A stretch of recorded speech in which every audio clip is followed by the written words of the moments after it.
wilderness, difficult circumstances, a desolate, barren, lonely area inhabited by wild beasts. The plan to attack Christ at the point of his strength and to push him over the edge of his strength into sin. Christ did have the ability to make stones into bread. And he did have a right to eat. After all, he was the Son of God. Push him to take that right. Even though he had it, he would be acting against the will of God. Christ did have the right to be acknowledged the Messiah. So have him dive off the temple and make a big popular appeal and get his right to Messiahship the wrong way rather than God's way. Christ did have the right to all the kingdoms of the world. So give them to him if he bows down to Satan. You see, in each case, Satan tempted Christ consonant with a right that he had and a power that he had. He always tempts us where we are capable, where it is possible to fall, and where we are strong. And that's the subtlety of it. And so we saw then the preparation. Now let's go to the temptation itself and see how Satan approached him. First of all, verses 3 and 4. There were three aspects to the temptation. We'll see the significance of that as we go. The first temptation begins in verse 3. And when the tempter came to him, he said, "If thou be the Son of God, command that these stones be made bread." But he answered and said, "It is written, man shall not live by bread alone, but by every word that proceedeth out of the mouth of God." Now, some people say this is purely a temptation of the flesh. Back in verse 2, it says, after 40 days and 40 nights of fasting, he hungered. And in a sense, it is true that the flesh is involved. Jesus was really hungry.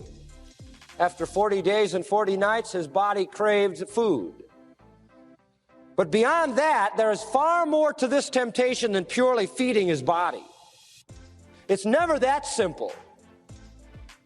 It was not only a temptation of the flesh, for if it was a temptation of the flesh, in what sense is it a temptation? What's wrong with eating? My word, if he's simply saying to him, I'm tempting you to make bread and eat, what's wrong with that? He's just fasted 40 days and 40 nights. He certainly has a right to eat. You see, there's really no temptation there. The temptation is based upon his physical need, but the temptation is not simply to make bread so that he can eat. There's another way to look at it. Satan's temptation might have been worded like this. Has God said, "Thou art my beloved Son, in whom I am well pleased"? Did he say that at your baptism 40 days ago? Did God say you were his beloved Son, in whom he was well pleased, and now he's leaving you out here to starve to death? Why should you starve in the wilderness when you have the power as God's Son to turn the stones to bread? Did not history justify such a temptation? Had not God given his people manna in the wilderness, and they were less than Christ? Had not God said, I will rain bread from heaven for you? Had not Isaiah said that Israel shall not hunger, that Israel shall not thirst? God fed his people in the wilderness by frequent miracles. May not his own Son work one miracle when he is hungry? It seems of such little consequence. If God is so well pleased, if God is so concerned, if you are embarking on your ministry, you must have this. You must have your physical needs supplied. What would become of God's plan for Israel if the people died in the wilderness? What would become of God's plan for the world if you died out here starving for want of food?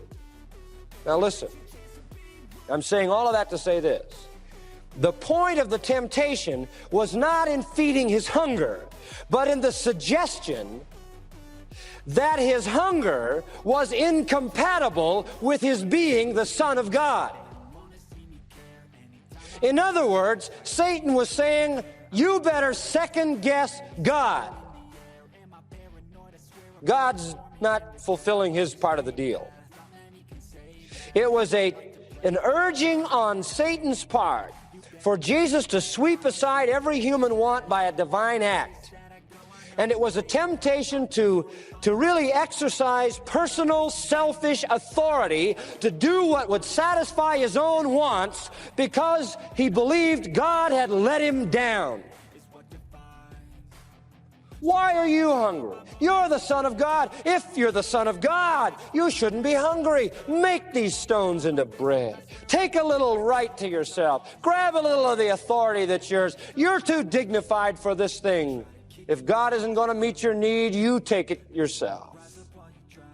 You were born in a stable, but you're the Son of God. Hurried off to Egypt for fear of Herod's wrath. You're the Son of God. A carpenter's roof supplied you with a home, and in the obscurity of a despicable town called Nazareth, you spent 30 years. Is that fitting for the Son of God? The voice of God comes from heaven. This is my beloved Son, in whom I am well pleased. Listen, Jesus, you've suffered enough indignity. You've suffered enough. You're the Son of God. Now grab some satisfaction. You have a right to it.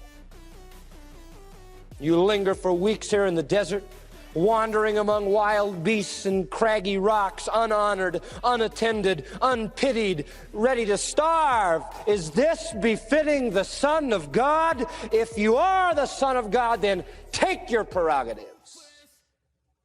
You want to know something? The crowd said the same thing at the cross. If you're the Son of God, get off that cross. If you're the Son of God, what are you doing up there? Remember that? You hear that voice of Satan, don't you?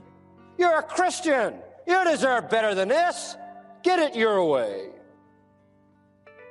Don't wait for God. He hasn't delivered. You see, it was a wicked attempt to cause the last Adam to fail. Where the first Adam had failed with a food issue. You see, the first Adam blew it with the apple. And Satan wanted the last Adam to blow it with the bread. But the temptation was far beyond that. The point of Satan was this: he wanted to make Jesus distrust the Father's care. He wanted to destroy the Son's confidence in the Father. Now, there's no sin in satisfying